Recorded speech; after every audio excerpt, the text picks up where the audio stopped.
As a result of that analysis, we now know what all of the players are in this equation, but it's not balanced.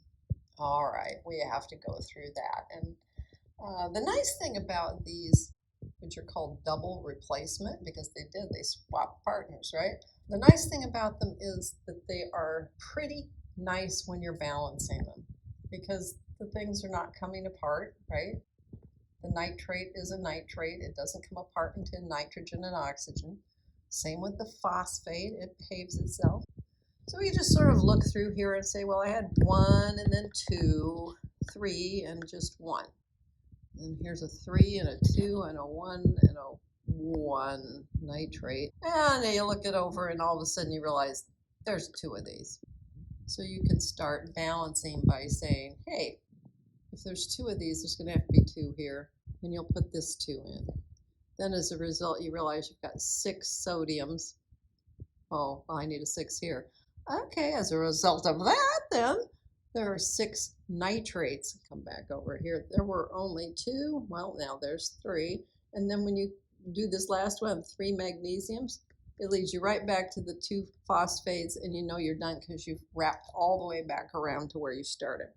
That makes you happy because you're like, good, it's done. Lastly, you got to put in those physical states, the aqueous, and solid.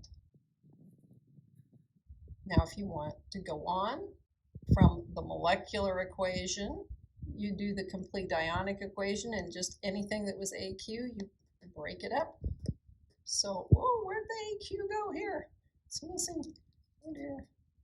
This was the only solid. That means the sodiums are all spectators, so are the nitrates. So your net ionic equation, as I've said before, you end up just saying, hey, I made this solid. How did I come up with the 2 things that come into it? Once again, when it comes to solubility, we have some compounds that dissolve but don't dissociate.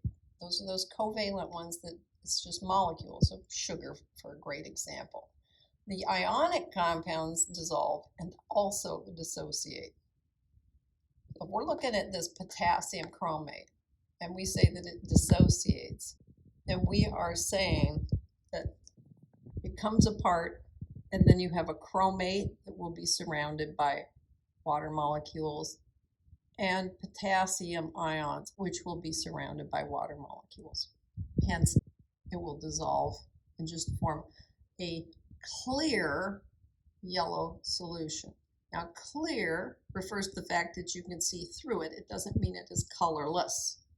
If you have one that's colorless, like water, you say it's colorless, you don't just ignore it. You don't just say clear. Clear is only that it's transparent and you can see through it. This is verbiage that describes what I was doing with my little grid. Find out what the ions are, and then look at the different new combinations of anions and cations.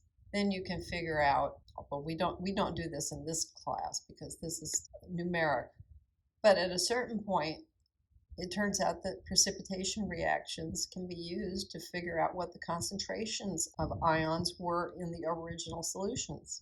And there are different methods that are used in the lab, like the use of indicators so that you can tell that the pH has changed. And you're like, oh, if the pH changed, it means that all of this has come out of the solution and is now in the solid that it's forming. Things like that. I mentioned that you could use the insolubility of a precipitate in order to do some analysis in the lab. This is a question that has to deal with that sort of thing. It's describing the situation. There's chloride ion in this sample of groundwater. The chemist adds a whole bunch of silver nitrate, and that will cause the chlorides to all crash out, precipitate as silver chloride.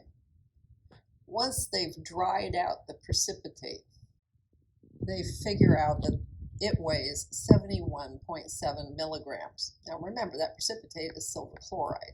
It's not just chloride.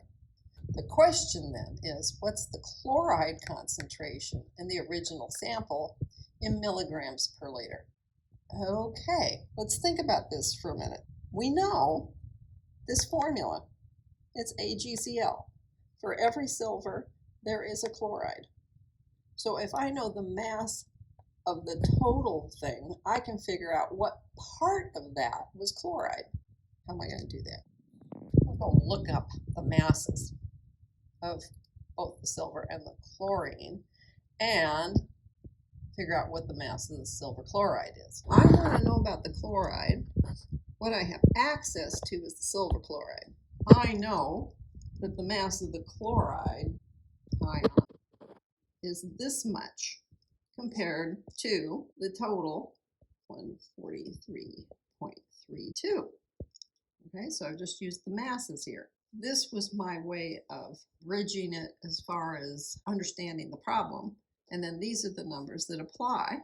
Now, what else applies? Well, the other thing that applies is a big fat question mark here because I don't know this. This is what I'm looking for. But here, this is the mass that I actually obtained. You'll notice I do not have any units here. Why?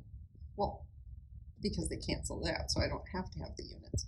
And this will end up being in milligrams so that the units will cancel out here. Okay, so this will be in milligrams. I will remind myself of that.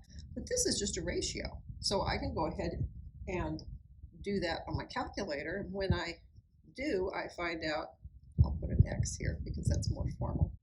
X is going to be 17.7 milligrams. Of what? Well, of the chloride ion. So I now know how much chloride ion there was in the original sample. So 17.7 milligrams of chloride ions in the original sample, which was 100 milliliters. Let's look back at the question. What's the chloride concentration in the sample in milligrams per liter? Oh, I need to do just a little bit of fixing on that then because they wanted per liter, right? So there's 1,000 milliliters in 1 liter, and I'll end up with 177, there we go, milligrams of chloride ions in every 1 liter of groundwater. And that answers the question. We had to do this as our last step. Otherwise, we would look at this number, we'd report it, and then we'd be like, oh, dang it, that was only in the 100 milliliters instead of the whole liter that they asked for. That's the kind of thing that would show up in a multiple choice question. This would be one of the answers to see if you stopped too soon in your analysis.